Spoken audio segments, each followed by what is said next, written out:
Hi there, let's deal with our next topic in this unit on heat and temperature, and that's looking at the concept of insulation. Before we do that, let's review this device, which is used for helping heat our homes, and it's called a thermostat. If you remember from earlier on in the unit, thermostat helps control a furnace. The bimetallic coil is the key to how a thermostat operates. Right now, when you look at the picture, you should note that the furnace would not be running.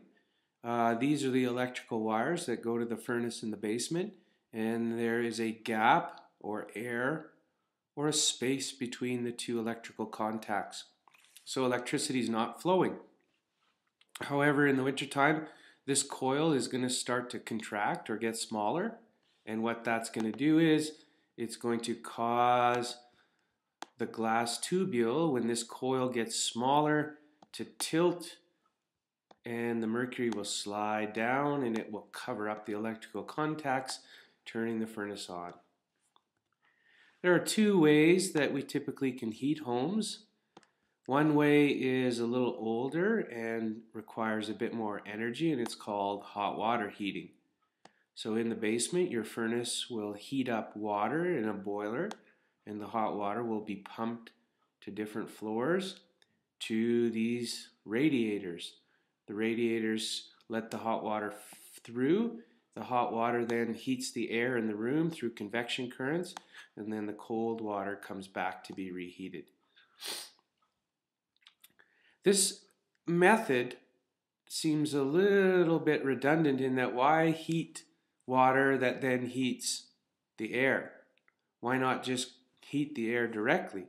And so we've gone to a much more efficient system that doesn't use radiators anymore. And so this is forced air heating. So in the basement, you have a furnace that heats up air, and then the hot air is pushed out through register vents that then use convection currents to heat the air, and then there's a cold air intake that sucks the cold air back to the furnace to be reheated again.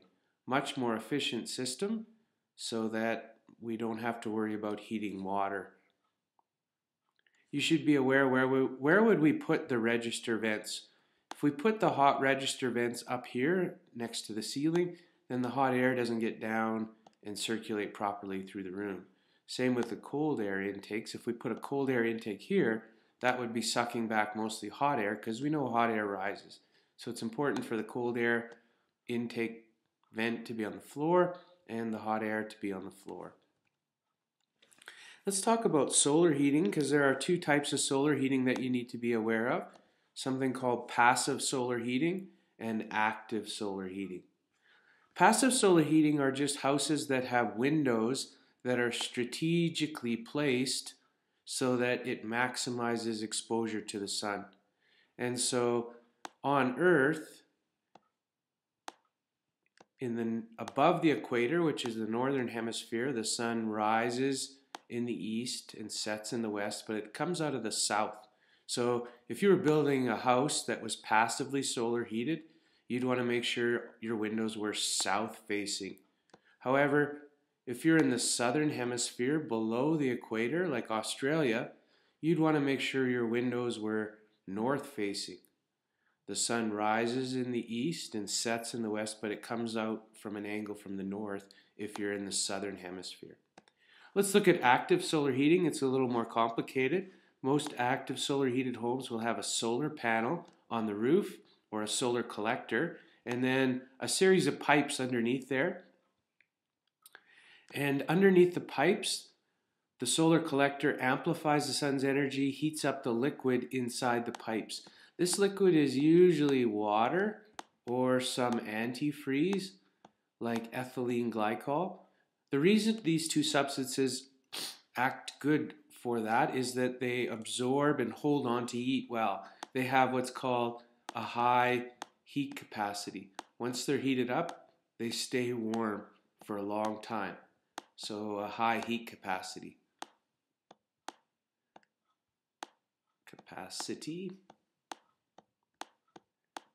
So we heat up our water or antifreeze, and we send it to the basement, and it's stored down here, and then it's pumped through pipes in the floor.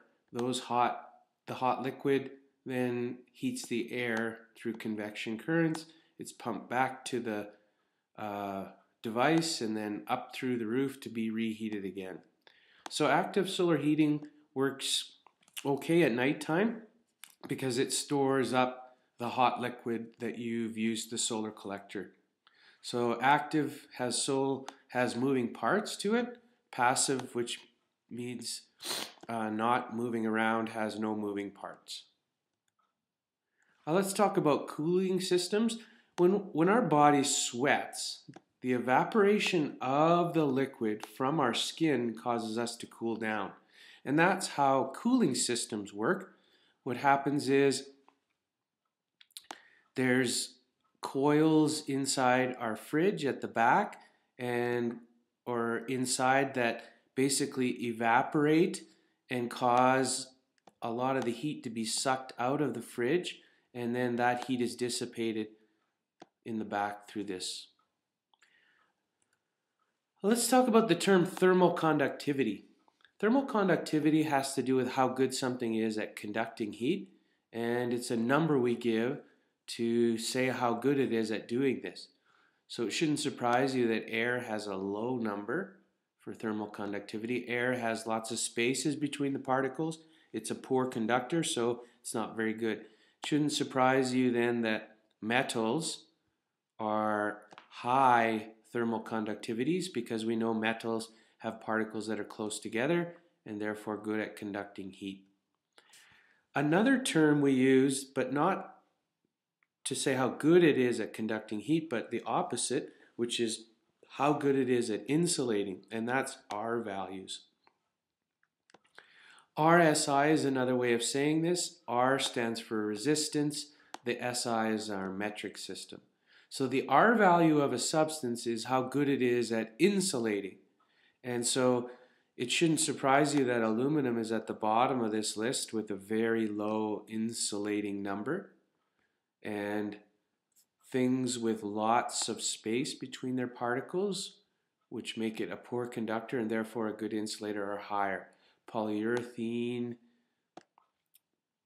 which is the fiberglass insulation that we see in the walls of homes.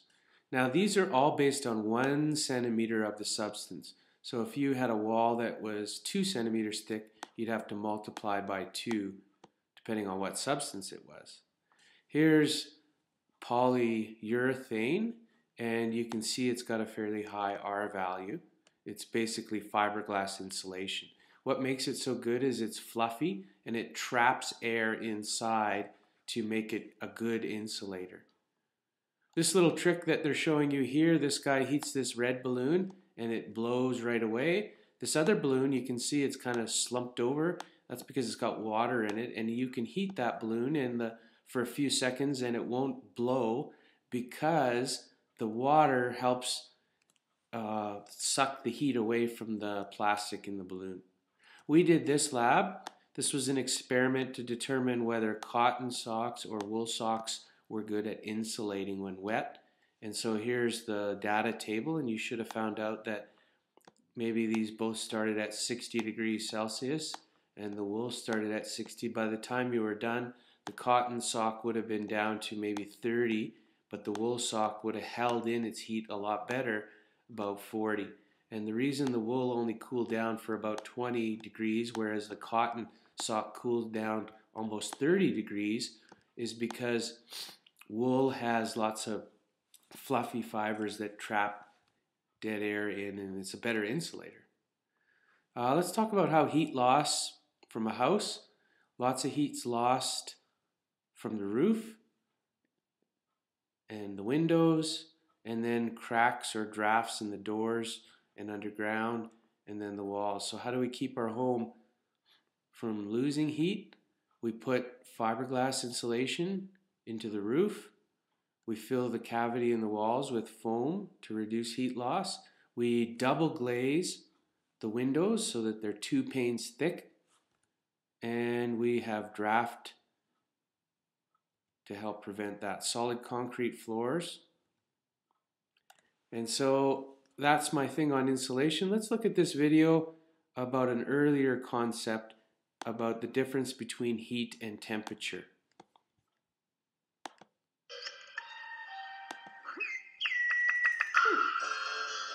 Eureka!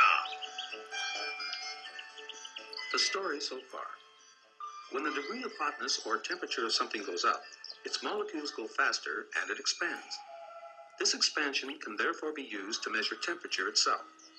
A device which does this is called a hotness meter or thermometer. On the Celsius scale thermometer, the level to which mercury contracts at the freezing point of water is labeled 0 degrees Celsius, and the level to which mercury expands at the boiling point of water is labeled 100 degrees Celsius.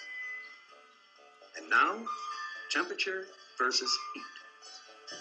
Here's a bucket of hot water at 50 degrees Celsius.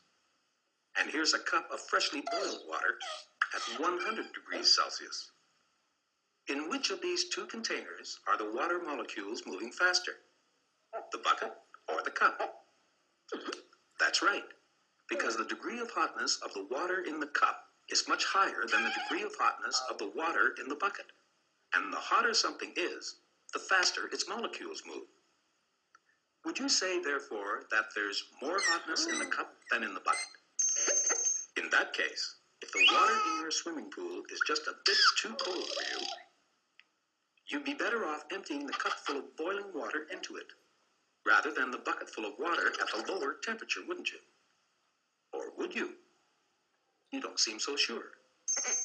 Let's do an experiment to find out. Suppose you had two identical swimming pools, one yellow and one blue. And suppose that the water in both of them was just a bit too cold for you. When you pour the cup of boiling water into the yellow pool, does the water feel any warmer? You can hardly feel any difference at all, can you? Now pour the bucketful of 50-degree water into the blue pool. How does that feel? Quite a bit warmer? Aha! So even though the water in the cup was considerably hotter than the water in the bucket, the 50-degree bucket water is much better at heating up swimming pools than the 100-degree cup water. Why is this? Well, let's look at the facts. The bucket obviously contains many, many more water molecules than the cup does. The temperature of the average molecule in the bucket is 50 degrees, and the temperature of the average molecule in the cup is 100 degrees. Now let's substitute something else for the molecules. Imagine that instead of molecules, the cup were filled with $100 bills, and the bucket with $50 bills. Which would you rather have? Each individual bill in the cup is worth much more than each individual bill in the bucket. But the total amount of money in the bucket is much greater than the total amount of money in the cup. It's the same with hotness. The degree of hotness, like the value of the dollar bills, is higher in the cup. But the quantity of hotness, like the quantity of dollar bills, is greater in the bucket. We know that it's the speed of the molecules that determines the degree of hotness of something. In fact, degree of hotness only depends on speed. It has nothing to do with how many molecules there are. Although the molecules in the bucket aren't going as fast as in the cup, there are more of them, so they more than make up in mass what they lack in speed. And it's mass, combined with speed, that determines quantity of hotness. We've already seen that the word for degree of hotness is temperature. Now it's time to introduce the other word for quantity of hotness, which is heat. The big difference between temperature and heat is that temperature depends on speed only, whereas heat depends on both mass and speed. The water in the cup has got a high temperature, but very little heat. And the water in the bucket has got a much lower temperature, but a great deal of heat. Now you know why buckets of 50-degree water are better at heating up swimming pools than cups of boiling water. On the other hand, if you're looking for somewhere to dunk your tea bag...